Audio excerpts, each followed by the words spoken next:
Alright everyone, welcome back to the channel. It's Matt here from Chill TCG. Today we're going to be taking a look at the Grand Finals match from Chill Series number 38.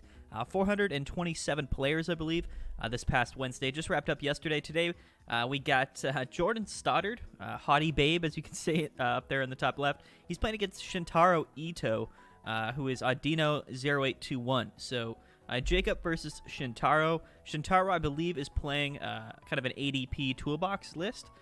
With all of the different Galarian birds, as well as Naganadel and Guzzlord GX, which is a really cool list. And he's playing against Hottie Babe, Jordan Stoddard. It's just a funny name. I'll call him Jordan. Jordan is playing Shadow Rider VMAX. So, going to be an interesting matchup. Two of probably the most successful lists, I think, since, or at least in the past week or two. This new kind of style of ADP has been extremely successful. On top of that, Shadow Rider, we all know, has been very successful as well. It looks like Shintaro is going to be starting with Oricorio GX, and definitely not the Pokemon you want to be starting with, but you know, it could always be worse. He does have a Quick Ball in hand, so he's going to be able to double Quick Ball, which is actually pretty nice. Going to discard one of those Metal Energies. I'm going to look through his deck, see what he still has in here. We see that he does have every Pokemon except ADP. So he only runs one ADP in his list and one Guzzlord and Naganadel, so I'm going to be a little bit awkward. He does run two Galarian Moltres V, though, which is definitely going to be really useful in the matchup when you're playing against Shadow Rider VMAX. So he's going to bench that Moltres, put the Air Balloon on the Oricorio. That's going to be a free retreat for that Oricorio. It's going to be a nice little pivot. It's going to be able to get out of the active spot. And we do find a Dark Energy, a Metal Energy, and a Psychic Energy there off of the Dedenne. He's going to Cherish Ball, so I'm not sure what he'll be grabbing with this Cherish Ball. Could be grabbing the Naganadel Guzzlord, and he might be setting that up. It could be a pretty good option for him. Definitely interesting. This is a list that, you know, typically we don't see a whole lot. I mean, Shintaro is, I believe, from Japan, so, you know, they have a lot of interesting deck lists down there. They play the game a little bit differently, but nonetheless, definitely going to be an interesting matchup for sure. So he's just going to attach the Psychic Energy to the Guzzlord, and, you know, Shintaro's just going to pass his turn. Doesn't really have too much else he can do. He kind of Dedenne, not into too much stuff there. So he's kind of just hanging out. Whereas Jordan here does evolve into the Shadow Rider there on the bench. Air Balloon's the active Shadow Rider V. And now we have two VMAXs out. If he has an extra energy in hand, he is going to be able to get 3 energies onto the bench Shadow Rider VMAX. And it looks like he is going to do that, drawing 4 cards this turn in the process. You know, getting multiple Shadow Riders out going to be the most important thing probably. And he benches the Gengar Mimikyu and attaches to it. Now, Gengar Mimikyu, he is running 2. Jordan runs 2 in his list. It's extremely good in Shadow Rider because you're actually able to pretty much just buy yourself an extra turn with Horror House GX. Even if you're not using the full effect, your opponent cannot play any cards from their hand during their next turn. And that's actually going to be extremely useful because Shadow Rider likes to kind of set up and accelerate energies to increase the damage. So, you know, we get our Shadow Rider VMAXs down on the board. We use Underworld Door a few times. We accelerate those energies. And then we can just kind of end our turn with a Horror House GX. And then our opponent is most of the time just kind of forced to pass, which gives us a free turn to use all those Underworld Door abilities and set up. So it's definitely a really valid strategy. Can also be a really good attacker as well. But just the ability to kind of buy you an extra turn of setting up while stalling your opponent for a turn is actually extremely useful. So that seems to be what Jordan's plan is here. Definitely going to be a good plan. We see the Fog Crystal come out from him. Could be grabbing another Shadow Rider V. Getting 3 of those down on his board could be extremely good going into next turn. That would be 3 Underworld Doors, plus 3 energies, as well as plus 6 draw. And he runs, I believe, 13 or 14 basic Psychic Energies in his list. So definitely has a lot of room. And yeah, so we see him bench the Shadow Rider V there, and the Horror House comes out. So, you know, Shintaro's just going to have to pass his turn. Does top deck the boss, but yeah, you know, nothing else to do there. So now Jordan has a whole other turn here to just kind of Underworld Door a few times, set up some Pokemon. The more energies that are on his board, the more damage these Shadow Riders do. He's also drawing cards in the process. So there comes the 3rd Shadow Rider VMAX. An incredible start here from Jordan. And this is where that Gengar Mimikyu just really comes in handy. So now we see that not only is there 1 energy on the active Gengar Mimikyu, it's got the Air Balloon so it can free retreat like we just saw, but 3 energies on 2 of the Shadow Rider VMAXs. So that's 7 energies in total. I believe he's hitting for 220 damage now on the Calyrex Shadow Rider. Going to be the perfect amount of damage to KO the Galarian Moltres V. So definitely not, not the best situation for Shintaro to be in. You know, he really only has 2 of these Moltres Vs, and these are going to be his only option to one-shot the Calyrex VMAXs. So, you know, the fact that 1 is going to be KO'd here this early in the game is actually kind of crazy. And we see the Path to the Peak come out. Now, this is interesting. I believe that Jordan is running multiple Marshadow in his list. But this path to the peak is mainly there to kind of stop Shintaro from really kind of doing anything next turn. Like, he's not going to be able to dance a tribute here with this Oricorio to +3 cards. And he top decked another boss, so he's not going to be able to find a Dedenne, but even if he could, he wouldn't have been able to use it because the path to the peak. So path to the peak is very good against ADP for sure, and it also kind of stops Zacian's Intrepid Sword ability. So Shintaro again forced to just attach to the Guzzlord GX there, tag team, and he's just going to pass. He's just going to pass the turn, and this Calyrex VMAX, I mean, it's got another turn to just attack and take a KO. So massive hand here as well for Jordan. So, this game is pretty much one-sided. I don't really see where Shintaro goes from here. The Gengar Mimikyu stall strategy, just building up Shadow Riders. It's such a simple strategy, but so effective. It's crazy how you can kind of easily build up and get 3 Shadow Rider VMAXs on your board and accelerate energies to them so rapidly while in the process drawing a lot of cards. So the deck is phenomenal. It's consistent. It has everything it really needs to. You would think, with ADP with double Moltres, it might be a little bit easier to handle a list like this, but, it'll really all comes down to that starting position. And with ADP being prized and not being able to get his Zacian out early in the game, it just kind of seems tough for Shintaro here. So Jordan, he quick balls away a Cresselia to grab the Marshadow, so he's probably looking to get rid of this path to the peak just so he can accelerate some more energies this turn, draw some more cards. He's going to boss up the Oricorio GX, and he's going to KO it. Does not get rid of the path to the peak, though, which is actually really interesting. He's going to take 2 more prize cards, so, if he has a boss's orders in hand, another boss's orders in hand, then he's going to be able to take the KO. Either way, kind of an interesting play from Jordan. If he didn't have that other boss's orders, I don't think he would have done that. But he is going to get the 3 energies on the Dedenne Guzzlord. He brings up the Dedenne, and it looks like he goes for the GX attack. And he's going to be able to take a couple of his prize cards here, while also taking a look at what his prize cards are. So a very useful GX attack. However, Jordan has a lot of cards in hand. I'm sure he'll be able to either attach an energy and retreat. So there comes the Chaotic Swell. That's going to, he's going to be able to put some more energies on his Calyrex, and now this Calyrex VMAX is just going to be able to actually just KO the active Naganadel and Guzzlord with 280 HP. So, yeah, that's going to be the game here. Again, he's got 11 energies on board, more than enough to take the KO here. So very tough first game. Actually, he's got 9 energies on board, sorry. Still exactly enough. That's going to be game number 1. Very decisive, very quick. Not much that Shintaro could really do there. Really kind of shows just how wild and powerful Shadow Rider Calyrex VMAX can really be. This is actually the 3rd week in a row where Calyrex has made finals. So this is the 3rd Chill Series where Chilling Reign was legal since release, and this was, of course, the 3rd week in a row since the set release that Shadow Rider actually has made it to finals. It won the first week, made it to finals, and lost to Luke Metal last week. This week in finals yet again, showing its worth against ADP Zacian here, or ADP Toolbox. Shintaro looks like he's starting with Galarian Moltres yet again. We do have a Dark Energy, Metal Energy, and a Cherish Ball, and a Research. So a lot of different things that are available to him in this hand. Whereas Jordan actually takes the Mulligan, which is definitely really interesting. But we'll see if it really affects him. We'll see if this extra 2 cards rather, to Shintaro are going to be useful. We see the Marnie and the Dedenne come out. There's another Research, so lots of draw there.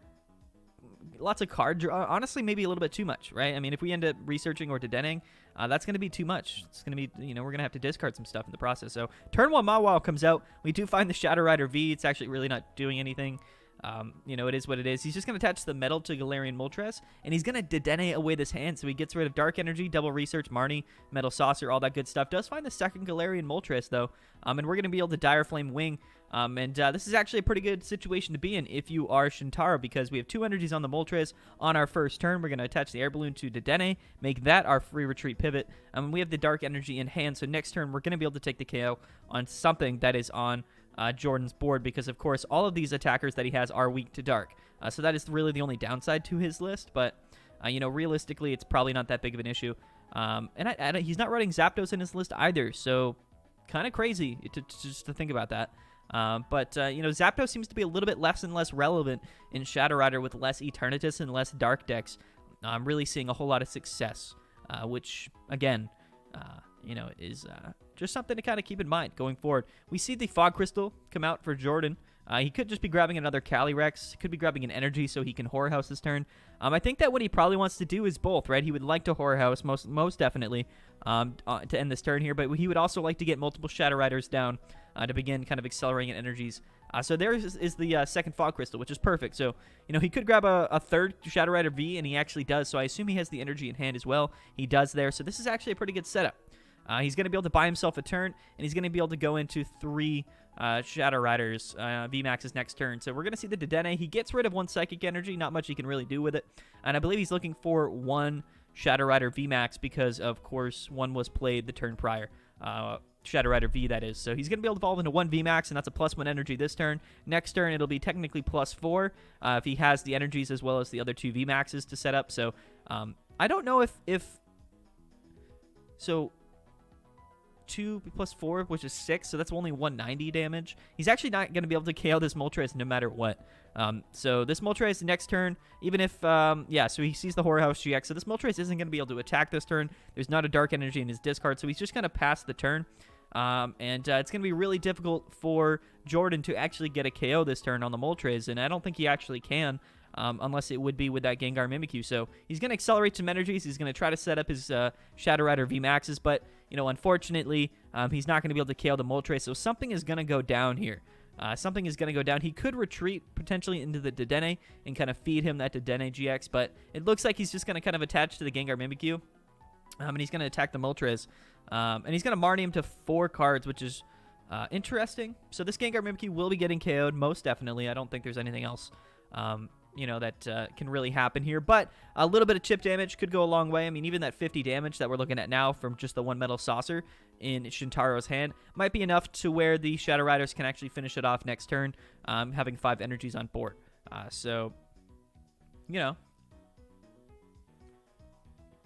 Yeah, I mean, interesting for sure. Now, I think Jordan still wants to find his Shadow Riders. He would like to get more of them on the board. And accelerate at least 1 more energy this turn. So he quick ball for a Gengar Mimikyu. He could be... Okay, so he's going to Dedenne his turn away. Okay. So again, there goes, I believe, another energy, and it might have been Ordinary Rod. I forget what else was discarded there. There's the Evolution Incense. He's going to be able to grab a second Calyrex Shadow Rider VMAX. He's going to evolve that one on the bench there. I don't know if he has any more energies in his hand. Just 1 more energy with Underworld Door could make a world of difference. So let's see if he either has a Fog Crystal or a basic Psychic Energy. Like I said, 4 Fog Crystals in his list, as well as 14 basic Psychic Energy. So really consistently going to be able to draw into those Psychic Energies, which again is really important. So the Poltergeist comes out, unfortunately only doing 50 damage. This Gengar Mimikyu is about to get KO'd for sure. And this is going to be a little bit awkward here. This Zacian can come down. He doesn't actually play the Oricorio GX, which is probably smart.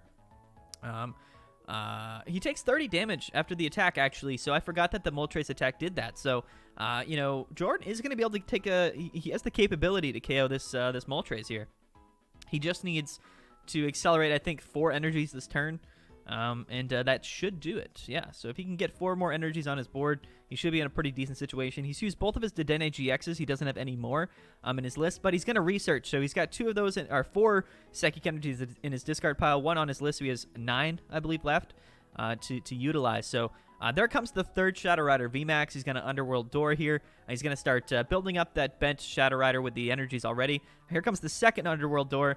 And if he can get just 2 more energies on his board this turn, he will be able to KO. So here comes the 3rd Underworld Door. Again, drawing 6 extra cards this turn, which is absolutely phenomenal. Has a massive hand of 9 cards. So let's see. And there is the 5th energy. So boom, 4 energies in 1 turn just like that. He's going to be able to free retreat into that benched Calyrex VMAX, and he will be doing enough damage to KO the active Moltres V, which is extremely important, right? I mean, that was the big difference.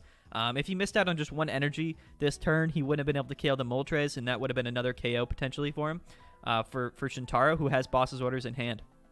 After getting the energies, we see that he does, of course, play down the path to the peak. So, no, unless Shintaro can get that stadium out of there, he's not going to be able to Dance of Tribute with Oricorio. He's not going to be able to Intrepid Sword with Zacian, so he's in a pretty awkward position for sure. And Jordan is going to be taking 2 prize cards just like that. And Jordan can get rid of this stadium as well. I mean, he has 2 Chaotic Swells. He's got 2 Marshadows. So this path to the peak is going to be there as long as he wants it to be. And then I'm sure he has plenty of capabilities to get rid of it. So Shintaro definitely in a tough situation. He's going to be able to Aurora Energy. He actually attaches to the Mawile-GX. And he's going to saucer onto the Mawile-GX. Okay, so it looks like he's going to go in. And goes with the Big Eater GX. So that is absolutely insane.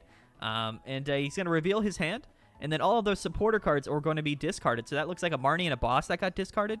And that's what he's going to do for his turn, which is actually insane. And he knows, or I guess he's kind of hoping, and it works out like this where Mawile actually survives. It does not get KO'd. So very interesting situation. Again, the top deck of the Aurora, I believe is what he top decked, or maybe it was another saucer. Not going to be super useful to him, unfortunately.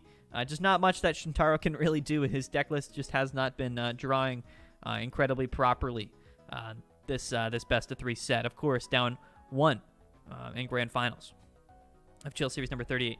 Oh, it looks like Haughty misclicked last turn, so he just actually attacks the Mawile last turn, but he actually could have, because he did have an energy in hand, he could have actually attached that extra energy to get the KO on the Mawile, but not that it matters too much. Shintaro just has to hit the active for 130.